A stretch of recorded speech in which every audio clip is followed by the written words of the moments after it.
Welcome to the Buffalo Region Virtual State Legislative Forum presented by AARP. I'm Jon Lentz, the editor-in-chief of City and State Magazine, which is partnering with AARP New York on a series of forums this summer. Issues facing seniors are always important in Albany, but the coronavirus pandemic has made them more important than ever. Today we'll be talking about a variety of critical issues, but first we'll hear directly from a couple folks at AARP. Now I'd like to introduce Beth Finkel, the State Director of AARP New York. Beth, over to you. Thank you, John. Well, good morning, everybody, and welcome to City and State's Buffalo Region State Legislative Forum, sponsored by AARP New York. As John said, I'm Beth Finkel. I'm the State Director for AARP New York, and I really want to thank you all for joining us virtually in this new world in which we live. In a few minutes, John's going to introduce our very special guests. They are your state assembly members and state senators who represent you and your neighbors in Western New York. John will introduce each legislator and then launch right into questions, so we carve out as much time as possible to hear their positions, their plans, and their priorities on the issues that are most important to the 50 plus in our area. I want to emphasize that AARP is a nonpartisan organization. We do not contribute to political campaigns. We do not endorse political candidates. The purpose of today's forum is solely to educate our members and participants in the issues that are important to them so that we can all be better informed citizens. You know, if we were all gathered as life used to be in one big room, in this convening, what I normally would do is, let me see a show of hands. How many of you have a loved one in a nursing home? How many of you have been in a nursing home yourselves? How many of you are caring for an older family member or a loved one at home, or are being cared for yourselves, or being cared for by other loved ones? And the final question I would ask is, raise your hand if you take prescription drugs, because we're all concerned about the affordability of RX right now. I would imagine a lot of hands would be going up.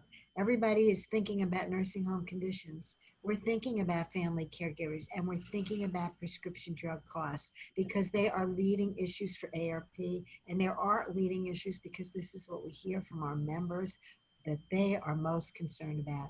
And so today we're going to be asking our state legislators just what they're doing or what they plan to do about these issues. And with that, I want to turn things over to Randall Hoak, who's AARP New York's Associate State Director for Western New York. Randy is a resident of Hamburg, New York, and he's the former Senior Services Commissioner for Erie County. So Randy, let me hand it over to you. Thank you. Thank you, Beth. And thank you again to John and City and State. I see many of our Western New York AARP volunteers are in virtual attendance today. And I want to note that they are key to what we do here in the great Western part of the state. That includes, as I know our legislators can attest, showing up in their red shirts and making sure our state legislators are aware of and responsive to the needs of the 50 plus. I also want to note that we, with the help and support of our Western New York volunteers, have a lot to be proud of in our region, including one of the nation's first AARP-sponsored intergenerational fitness parks in Buffalo's historic Hamlin Park neighborhood last year, which we established working with the City of Buffalo. This October, we will be sponsoring our annual statewide Leading on Livability Summit to gather ideas from around the state on how to make all of our communities more livable for people of all ages. So with that, I'd like to turn it back over to John to introduce our state legislators and get right into the questions. John? Great, thank you, Randy. I'll now introduce the 5 lawmakers who make up our panel, all of them representing Western New York. Starting with the Senate, we have State Senator Tim Kennedy. Morning. State Senator Michael Ranzenhofer. Assembly Majority Leader Crystal Peoples-Stokes. Assemblymember Jon Ryan. And Assemblymember Monica Wallace. Now again, we have about 50 minutes to get through several questions with 5 state lawmakers. That's a lot to get through. So let's start things right off. What proposals will you advance or support to address the high costs of prescription drugs, particularly now as the pandemic has made access to affordable prescription drugs more critical than ever. And Assembly Majority Leader, let's start with you. Well, we actually have legislation that we have. Well, first of all, let me thank you all for hosting this event. It's a very critically important topic. As you know, most of us all, even though we represent a lot of young people, we also represent a lot of seniors who in this pandemic are experiencing very difficult times. Prescription drugs just being one of them. We have sponsored in the past and will continue to work for the passage of a bill that would require a formulary that allows the doctor to decide what type of prescription the patient has, as opposed to the insurance company deciding what kind of prescription a patient has. As you know, there are a lot of people who are insured through the Affordable Health Care Act, and some folks have taken some leeway with the opportunity to change their medication based on the cost of it. I suggest, and I think we're probably correct, that people physiologically are different, and doctors know that better than anyone. And if they're recommending that you take drug XYZ, the insurance company and no one else should decide that you take ABC. And so we're working to change that. It was passed previously, however, the governor did veto it. We just think we need to continue working on his mindset to understand that it's important that doctors have the capacity and the ability to treat their patients as they see fit and not the paper pushers. Thank you, Assembly Majority Leader. A quick follow-up there. You mentioned this did get passed, vetoed by the governor. Any sense of what changes the legislature might consider to try to advance this, or kind of what the sticking point is with the second floor? Well, I think the sticking point is that the organized efforts of insurance industry speaks louder than the organized efforts of the citizens who would like to have access to their doctor's prescribed drugs. And so I think we need to, just flip that around and get more people engaged in the conversation. And I also think it's just convincing of the governor that this is the right thing to do. Everything cannot be based on somebody's bottom line.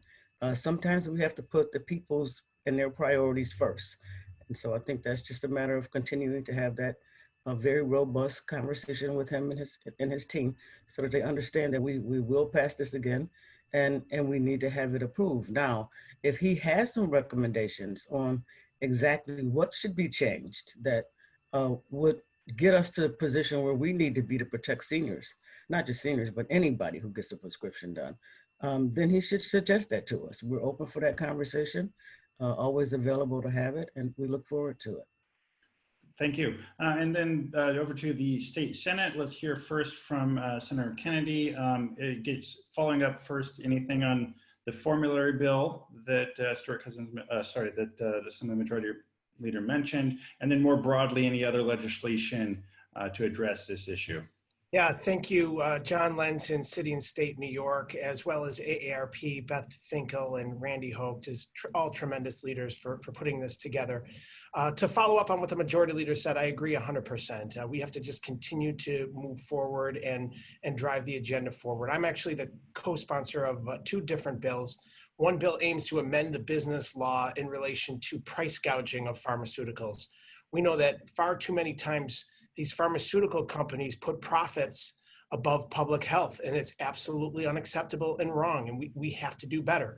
And we have to challenge these pharmaceutical companies and hold them accountable. So one of the bills I co-sponsor seeks to address that by giving the New York State Attorney General regulatory authority in order to create equal access and affordability for these pharmaceuticals all across the state of New York. I also co-sponsor a bill referred to the Manufacturer Disclosure and Transparency Act, which aims to bring transparency into the pharmaceutical industry generally across this state, so that we can create greater access to generic drugs, which the FDA and reports have recently come out and said they are absolutely 100% as effective as the prescription drugs that are brand names. So we have to give more access to the more affordable generic drugs, which can be 85% cheaper than the brand name drugs. So with the rising prescription drug prices across the state, New Yorkers need better access to these pharmaceuticals that they depend upon. So those two bills will accomplish that. And it's imperative that we're addressing this head on. Great. Thank you, Senator Kennedy. Over to Senator Ranzenhofer. And I think you are the one Republican on this panel. As noted, we are nonpartisan in this discussion, but any thoughts you have? Sure. Legislation is great, and measures which have been talked about so far by my colleagues are certainly important. But one of the things I've learned in the legislature is sometimes bills take months, years, and decades to pass, and seniors need relief right now. So what we have in New York State currently is the EPIC program, which is a program taken advantage of by many, many seniors. It allows them to afford their drugs that they're required to in order to survive and to stay healthy. And I think what we need to do immediately, because this is something directly within the control of the legislature, it is much easier to accomplish on a much more quicker timeline, is that we need to enhance our funding for the EPIC program. The EPIC program is time tested, it's proven, it's really appreciated by seniors. They're familiar with the program. And the more that we can do to enhance that program and make it a more robust program will help seniors to be able to perform, not perform, but to be able to pay for their prescriptions. Legislative fixes, again, we can all be hopeful and hope that they take place, but the legislature is probably going to meet one more time this year. It's debatable whether or not these bills will be taken up. It's debatable whether or not the governor will sign them. So rather, and again, we should not undertake those efforts, but I just want to emphasize at least what I'm going to be doing is pushing for enhancement and increased funding for the EPIC program, which seniors have come to know and trust, and which is a very effective program. Sure, thank you, Senator. Quick follow-up, we heard about the formulary bill. There's also a pharmacy benefits manager bill that was passed and vetoed by the governor. Do you have any position on either of those two pieces of legislation specifically? Again, I'd have to go back and actually look at the bills and see what, see what they say. From what I'm hearing now, they sound, very promising, and they sound like they would be very helpful.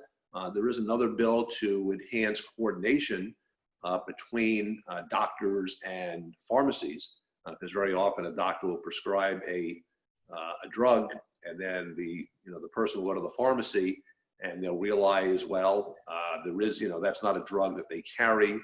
It's really an over-the-counter drug. And sometimes there's a disconnect between the pharmacist and the doctor. And there is legislation which would enhance that relationship. And that's legislation which also should be taken a look at.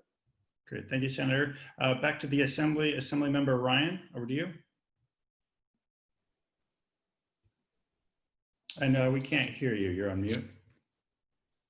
Sorry, my dog was barking at the mailman, so I wanted to not include you on that. A lot of what Senator Kennedy and Senator Ranzenhofer spoke of are certainly good plans, but what we really need is a fix from the federal government. New York State should be able to negotiate drug prices for the people who are on Medicare. So we need a reform in Medicaid Part D to allow us to actually negotiate prices. We see it works in Canada. It's not this market-driven model. They're able to do good research and development and to keep drug prices low.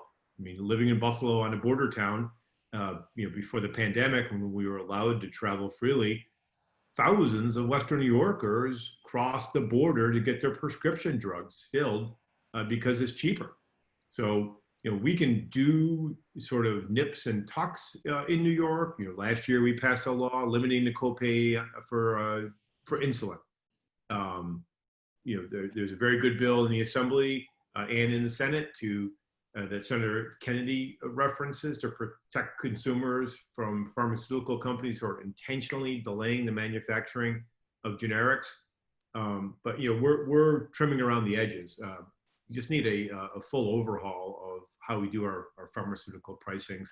If not, it's going to be a continual game of whack-a-mole that we close down one loophole or make a positive suggestion or change, and then the pharmaceutical companies come in behind us and try to do something else, mostly at this just profit driven model. So it's not a healthcare driven model, it's a profit driven model. So be able to negotiate as mass buyers as New York State should be, we would really reduce the costs. Great, thank you. And last but not least, Assemblymember Wallace. Yeah, so I would just echo many of the comments that have already been made, particularly with regard to the need to increase transparency in drug prices. The legislation that Senator Kennedy referenced is intended to do that, and I think that is an important piece of legislation because as Assemblymember, I almost called him Senator, Assemblymember Ryan mentioned, the pharmaceutical companies are intentionally delaying the availability of, the brand name pharmaceutical companies are intentionally delaying the availability of generic drugs that do the same thing to require that people pay much, much more for their brand name drug when there are other generic drugs available that do the exact same thing. So that is an issue that we need to address. You referenced the pharmacy benefit manager bill. That is a good bill. I was a co-sponsor on that bill. I still believe that is important. And what that seeks to do is there's this whole cottage industry of individuals who have become intermediaries that negotiate prices between the pharmaceutical company and the insurance provider without any transparency whatsoever. And there has been sort of reports of potential kickbacks that come to these pharmacy benefit managers that are never sort of transferred into, never received by the consumer. And so I think, again, increasing transparency in that area as well, and helping to get a better understanding of how much these drugs are costing the consumers and how much of a profit is being made by the pharmaceutical companies. But as Assemblymember Ryan said, the PBM legislation, the pharmacy benefit manager legislation, was vetoed by the governor, referencing the fact that there is potentially a problem where we can't act as a state because it's federal domain. So that's why, as Assemblymember Ryan mentioned, we really do need the federal government to look at this more holistically. We can try to fill in the holes, but really there needs to be more of a holistic approach at the federal level as well if we're really going to make any progress. Thank you. Our next question on nursing homes, another very hot topic right now. Over 6,500 New Yorkers have died in nursing homes from COVID-19. The governor recently signed a bill to repeal legal immunity granted to nursing homes for non-COVID related issues, and only going forward, not retroactively for COVID or non-COVID related issues. Do you think this repeal should be full and retroactive? And if you could just also, each of you, let us know where you weighed in on that specific bill, what your vote was. And Assemblymember Wallace, you went last, so let's start first with you. The internet froze up a little. I'm sorry, which bill? Sure. The bill that repealed legal immunity granted to nursing homes for non-COVID related issues. And should this repeal be full and retroactive? Did you support the legislation as is, or another position on the matter? So I did support this legislation. I do think there are concerns about retroactivity. I think we need to talk about that, but I'm also an attorney, so I understand the legal implications of making something retroactive, and that could be very problematic. But I was very supportive of making it prospective. So yes, I voted in support of this bill. I also believe very strongly that we need to increase our resources that go to the long-term care ombudsman program. I actually had a budget letter that I put forward last year asking that the resources toward that program be doubled to really reflect how much is being spent in other states with similar numbers of individuals in nursing homes, because those ombudsmen really act as sort of an intermediary to kind of check and make sure. We're cutting out a bit here. Just give it a second, see if you come that back. a nursing home is really doing what it's supposed to be. Hello, can you hear me? Yeah, I can hear you now. Go ahead and continue. Sorry, I was just mentioning how I had put forth a budget letter to, I believe that we need to increase resources toward the long-term care ombudsman program, which is really a program that allows volunteers to act as whistleblowers and communicate challenges and problems that are going on in nursing home. They go in, they check out what's going on, they talk to the residents, and then they report back to the Department of Health or the family members or whoever about issues in the nursing home. And I think we need to make that program more robust. Great, thank you. Assemblymember Ryan, again, on this specific bill that passed and any other proposals you might have in that vein. Sure. So, you know, the blanket immunity we gave to nursing homes was clearly a mistake. So we repealed that immunity, but, you know, not soon enough in my eyes. But certainly the pandemic showed that we've had nursing homes on a skinny budget for almost 20 years now. And when this bump came, they weren't ready. The infectious disease protocols that we had in place in nursing homes were really aimed at stopping the spread of things like tuberculosis, or maybe a patient, you know, with a bacteria infection, or maybe SARS, but they weren't really suited to do the larger infection control, and it didn't work. But it also showed that there's vast problems with transparency. We had a nursing home just down the street from me where more than 10 people died, and either they were put on a imminent harm report. Anyone in that nursing home is right now in imminent harm. But the guts of the report that said that why this happened is still not been released to the public. So, you know, we sort of have this system set up where it's a slow system. It's designed to really handle basic complaints, like my dinner didn't come on time, or they, you know, stopped visits earlier in the day. And that's like a back and forth. You get a letter sent to you from the Department of Health, you answer it, you're then put on a POCA, a plan of corrective action. It goes back and forth, back and forth. But that system did not work when you had people dying in nursing homes. So we still don't know why some nursing homes were adjudicated to be imminent harm, everyone in there. Still a big mystery. So I pushed hard for transparency in there, but also, you know, for the testing that the governor finally did mandate. You know, staff was coming in the nursing homes, infecting patients. So it was a slow moving crisis.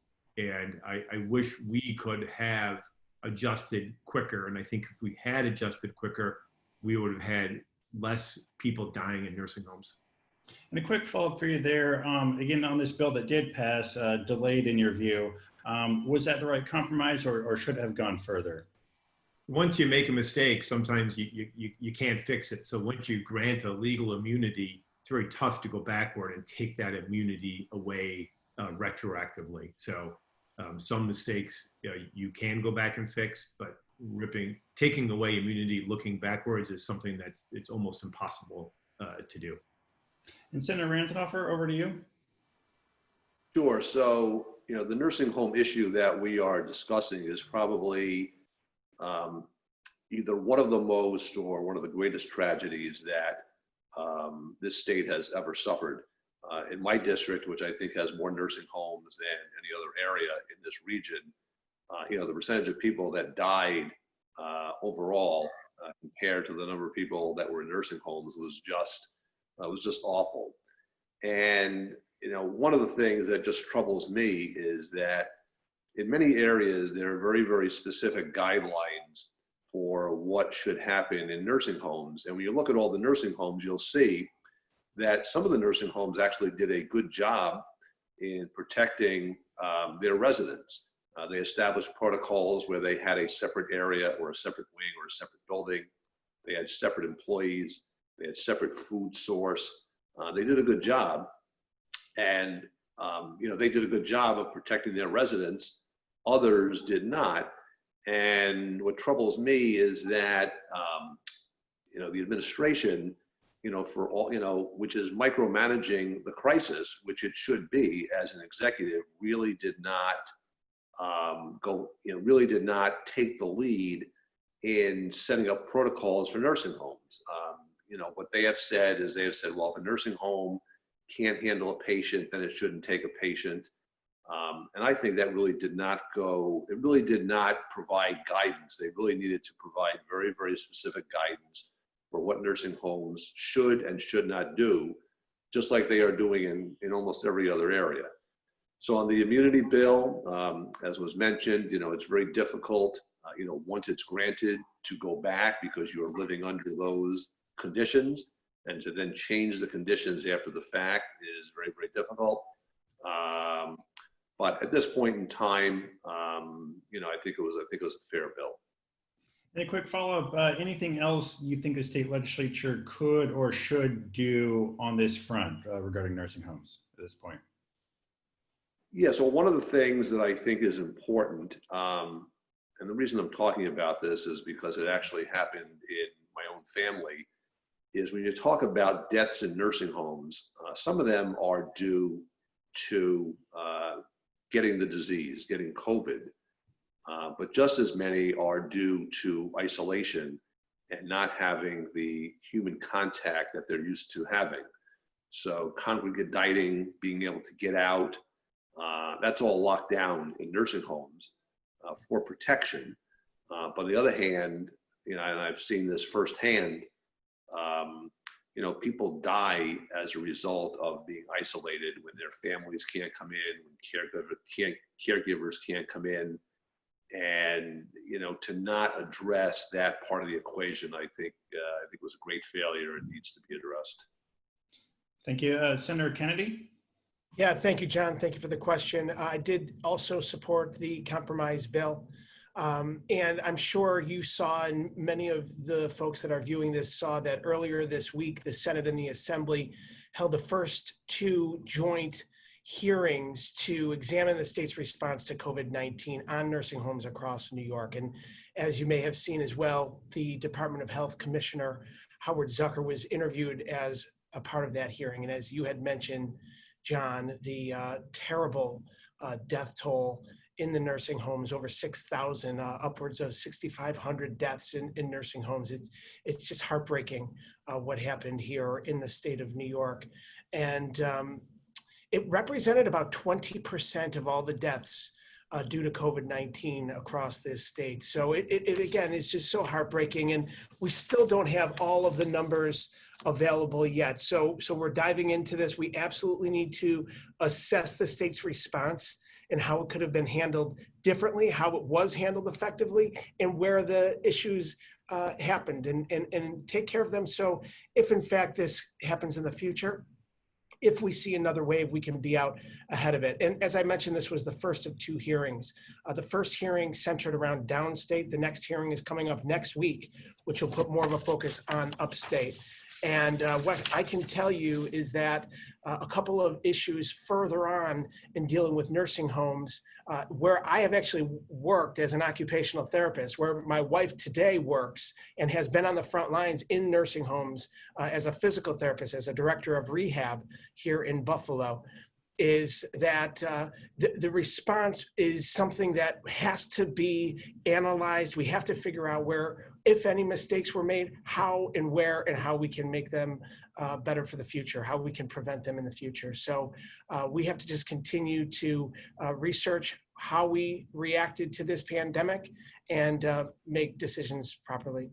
Sure, and Senator, again, your view on that specific legal immunity bill, and then is there anything concrete you heard in that first hearing that you think, okay, we have to act on this or that, or was it, some people were saying that it was kind of insufficient, we didn't hear enough from the state health commissioner. So again, the legal immunity bill and any takeaway from the hearing.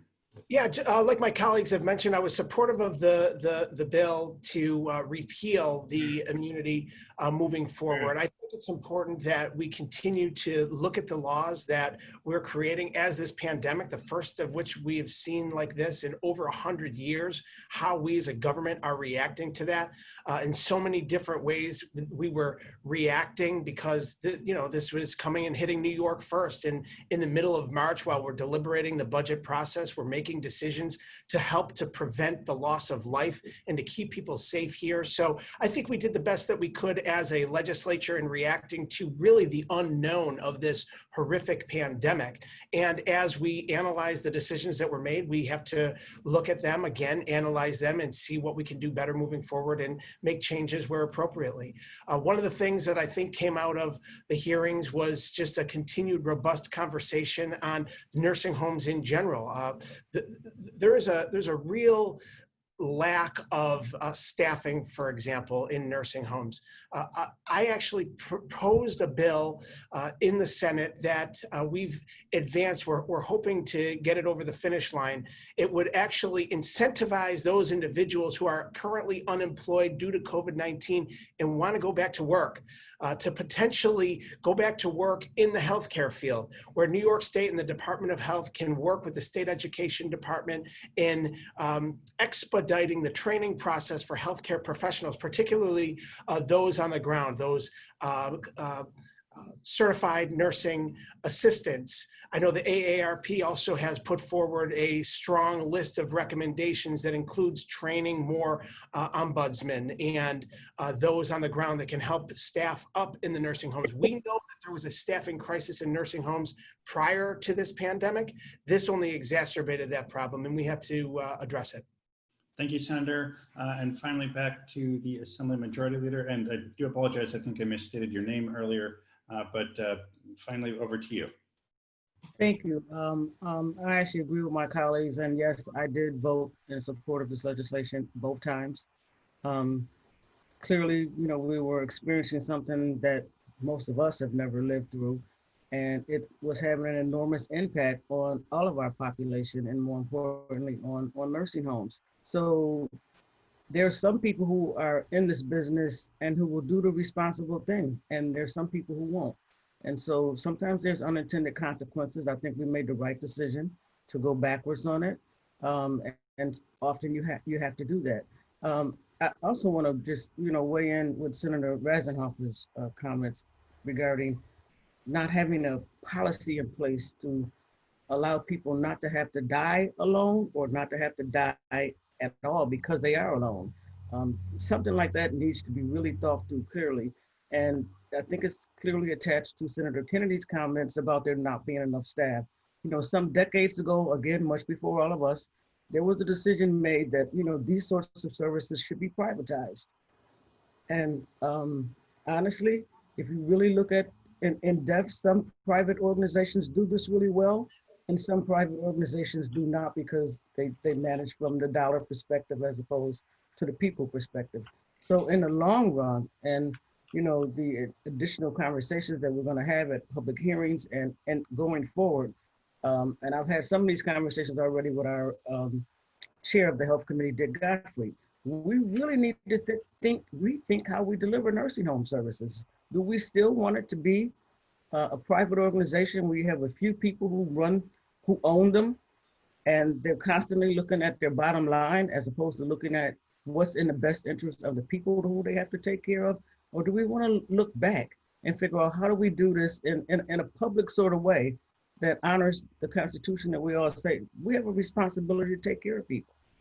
We're not necessarily doing that well if we shift that responsibility off to someone else who doesn't have the same obligation.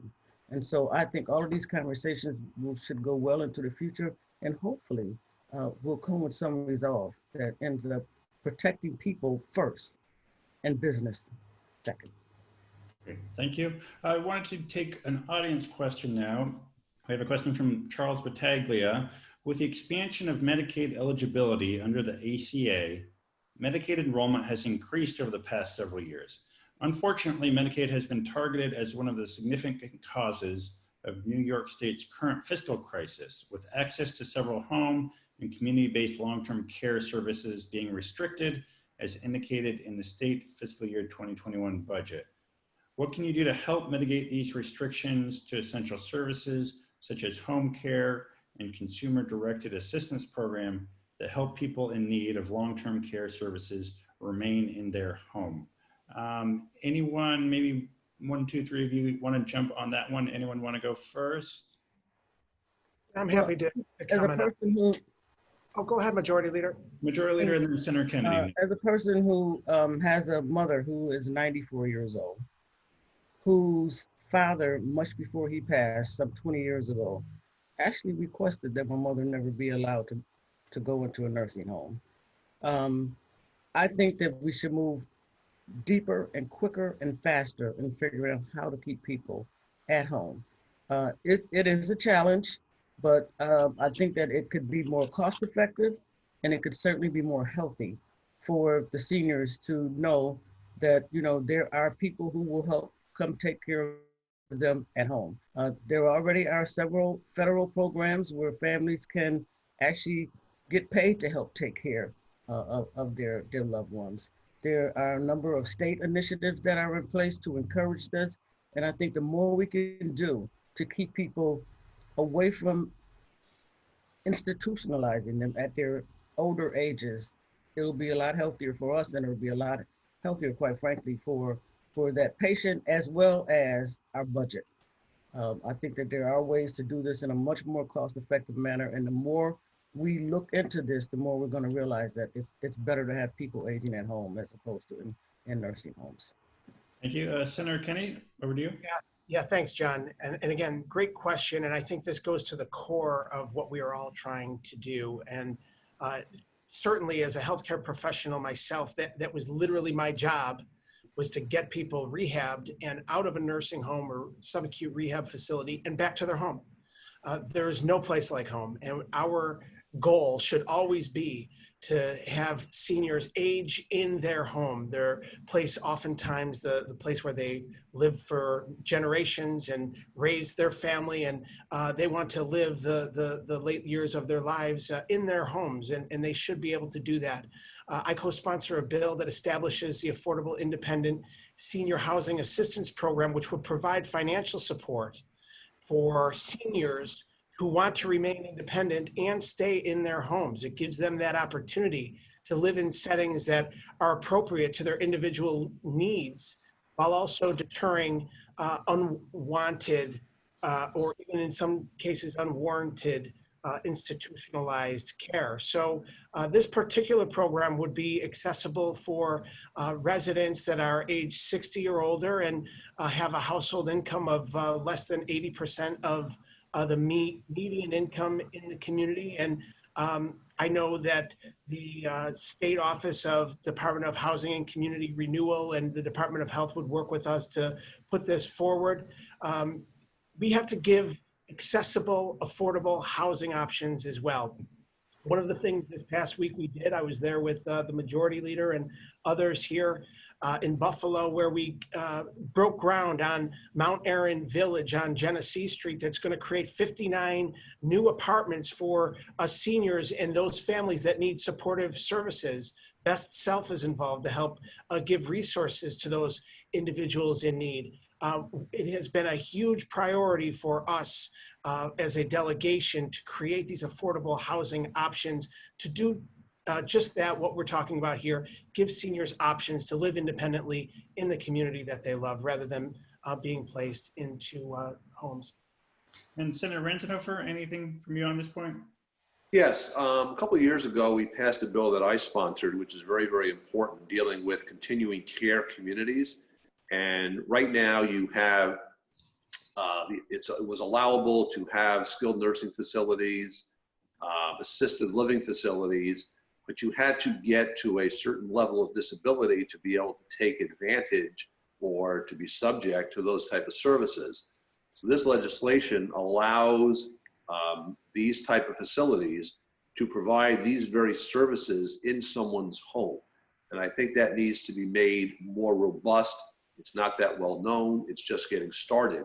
But as many of my colleagues have said during this call, there is no place like home. and to be able to be cared for starting off in your home and hopefully finishing in your home is very, very important. So the continuing care communities is a concept which has been passed. It's out there, it's being enacted, but it's not being enacted quickly enough that would be able to provide this type of service. I think we need to focus on that type of effort. One other thing I do want to say, and that is with long-term care insurance, the state really does not make enough of an incentive or really try to promote this type of insurance, which would actually allow people to stay in their homes, as opposed to being forced to go onto Medicaid and then to have to go into a skilled nursing facility, because that's the only place you can go. It does it if you're on Medicaid, you really can't go into an assisted living facility. This would allow people to go into a lower level facility, which is more appropriate with their needs. So it would save money, and it would also allow people to be properly placed instead of being forced on Medicaid and forced to go into a skilled nursing facility. Sure. And in this vein, I had another question, and I'll pose this to Assemblymember Ryan and Wallace. Many older New Yorkers rely on home and community-based services funded through the State Office for the Aging, such as home-delivered meals and transportation services that help empower older New Yorkers to be able to remain in their homes and communities as they age, rather than having to go into an institutional care setting. With state revenues falling, recipients of these services and the unpaid family caregivers who help them may be concerned about cutbacks to these important services. Would you work to protect this funding from cuts? Assemblymember Ryan, let's start with you. Sure, yeah, I'll work to protect cuts from going to that area. You know, we work in Buffalo with Canopy of Neighbors, you know, very good organization, all designed to promote, you know, aging in place. But it's pretty clear that we're really down the road in New York State on nursing homes, and that's where the effort, the institutional bias is towards nursing homes. We need to shift that back to aging in place, and programs designed, just what you're speaking of, John, is how do we keep seniors at home who can be at home? So that's what we need to continue to do. But, you know, to achieve that, it's a big shift of so much of the resources and so much of the institutional bias is towards nursing homes, and we don't blink at shelling out millions of dollars of years for that, but somehow we pause when it comes to a small program like Canopy of Neighbors. State doesn't know what to do with those programs, so we need to become a little more nimble, but also to recognize the opportunities for aging in place. It leads to a better outcome for communities, and it also leads to a better fiscal outcome. Thank you. And Assemblymember Wallace? Yeah, I absolutely think it's essential that we continue to support those services, which many have been a lifeline to seniors during this pandemic, helping them get meals and access to doctors and so forth. So I think it's incredibly important that we continue to support those services. I want to offer slightly, and of course and because as has been said earlier, in many ways, it's actually less expensive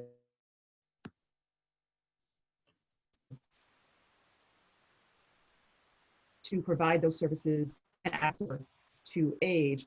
I do want to offer a slightly different perspective, though. I think that, we have a system where you're essentially aging you're at home, where a family is really sometimes strained to provide all of the help that they can. Can you hear me? Yeah. Okay. I saw it was unstable, so I just wanted to finish. Strained to provide all of the help that they can, but we have a system, and then on the other end, or they go to a nursing home. And I think we need to think outside the box in terms of how do we shore up systems in between. And I can speak from personal experience where my mom was living at home alone. And she was kind of getting to the point where she wasn't really cooking her meals, where she wasn't really getting that interaction on a daily basis that she needed. She was living in a house where, she would try to go out and get the mail on an icy day when, she shouldn't have been doing laundry by herself, all of those things. And we ultimately transitioned her into those independent living facilities where it's almost like if you can envision a dormitory style or a hotel where everybody has their own space, but yet you have that communal opportunity to engage and have coffee and make friends and you know, they have entertainment come in. And I think we need to look at, and I think that that was really terrific for her. She resisted initially, but it wound up, she was extremely happy there.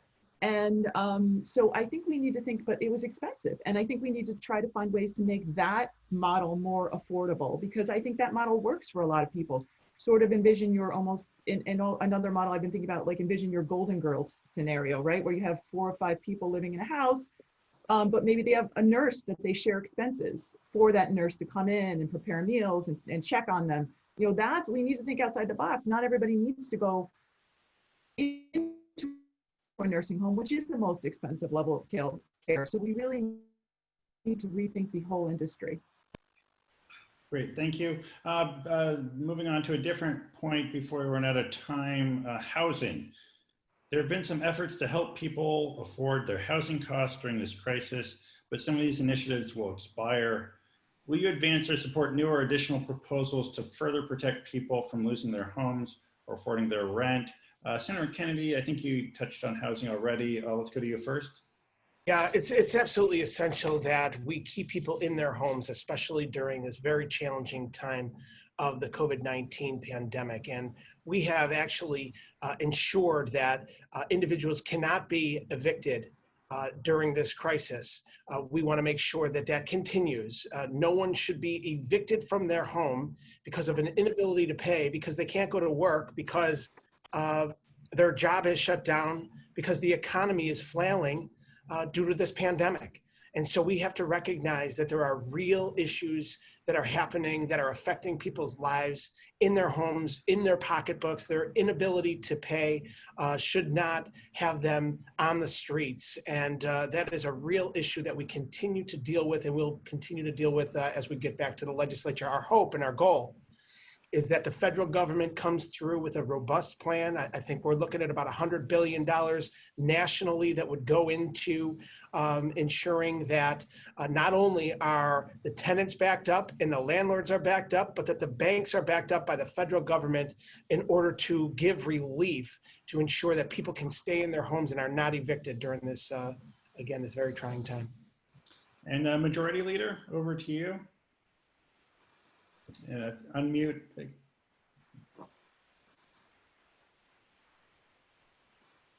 I can't hear you. Hear me? Can you hear me now? Yes. Good. I would concur with Senator Kennedy on that. We do need to make sure that when we get through this COVID-19 and its impact on our economy, as well as the racial injustice things that are going on here, that we will still have people living in their homes, that we will not have created more homelessness.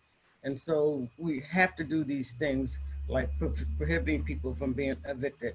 At the same time, we also have to think about the homeowner who has to pay a mortgage and doesn't have a job, whose job is closed. So all of these things have to be looked at, and they have to be looked at in a fair way that makes sure that when we're done with this, people still do live in their homes. I will just want to mention this as it relates to the previous question, is that there's a developer out of Baltimore who is actually in Buffalo. He was in Buffalo last week and he'll be back again this week, who is literally talking about building something called care pods. It's an affordable style of living for people who need to have access to care, but it also provides affordable type living for the CNN or the nurse's assistant or the nurse. And in fact, it also provides that same housing opportunity for the doctor. And so essentially you would have every level of care that you need living in the same complex that you live in. I think that sort of idea is something that we need to, go deeper into. Look forward to talking to this gentleman when he comes back. And hopefully there are some opportunities that these care pods that actually are already being created in some other parts of the country can be created right here in the Great Western New York. Great, thank you. Senator Ranzenhofer? Yes, this is going to be one of the most difficult issues that we are going to face. And I agree with what Senator Kennedy said is, you really have to look at both sides. The person that is the tenant, living in somebody's home, and then especially in our area, the smaller homeowner who is not receiving a rent but still has to pay the mortgage on their home. We are really at the tip of the spear because right now there is protection, but at some point, whether it be in 2 months or 6 months, this is going to come to a head. And you are going to have hundreds of thousands of cases going into landlord-tenant court where people are going to have to deal with this issue. And I honestly don't have an answer to that question. Yes, I agree, you know, we need to protect everybody, but the issue is, how are we going to do that? I've given it a lot of thought. I haven't seen any great proposals of how you deal with both ends of the issue. But we can't even appreciate right now what is going to happen once this freeze is off. Because the courts, you know, which are now operating at, you know, limping along, are going to be inundated with tens and tens of thousands of cases having to deal with this issue. And we need to come up with a solution to provide some guidance to these individual judges who are going to be making decisions on a case-by-case basis. I'm going to give it a lot more thought. I don't have the answer at my fingertips, but it's something that we have to address certainly prior to the time that this freeze is taken off. Thank you, Senator. Assemblymember Wallace. I agree that we have to think about it not only with regard to this pandemic, but also moving forward. I mean, affordable housing has always been a problem and will continue to be a problem. And in the legislature, we've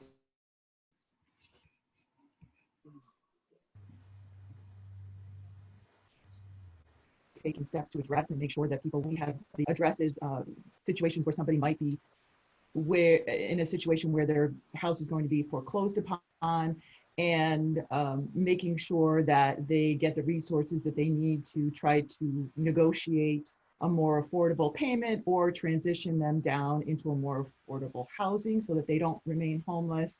We passed very robust legislation in the legislature last year to address really extraordinary increases that happened from year to year that people just could not afford in rent.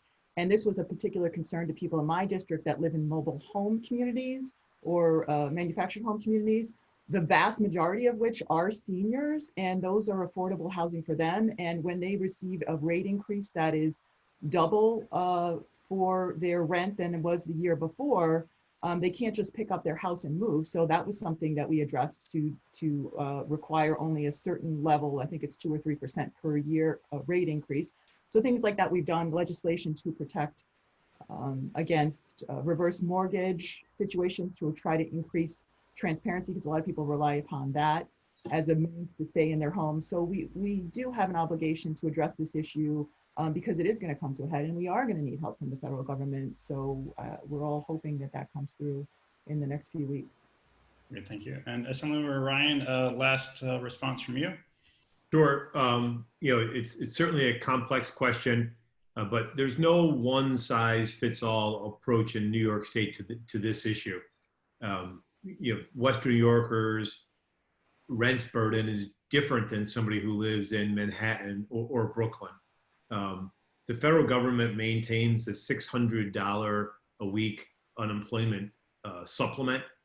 That will take care of a lot of the problems in Western New York. There currently is a federal program aimed at emergency rental assistance. Will pay up to 3 months back rent. A program like that should be enhanced. But that's a program that would really help the 8 counties of Western New York. But then trying to go down to the 5 boroughs in the downstate region where rent burdens are so much different than ours is going to require a different type of program. So we need to be nimble on this, but we certainly need to get it right. Sure, thank you, Assemblymember. We're almost out of time. A few final notes from me. On Thursday, August 13th at 10 a.m., we will host another virtual conference with AARP New York, this one focused on Westchester and the state legislatures from that area. Also on Tuesday, August 18th, City and State is hosting its annual education summit online as well, obviously. Finally, I'll turn it back over to Beth Finkel of AARP New York to conclude the program.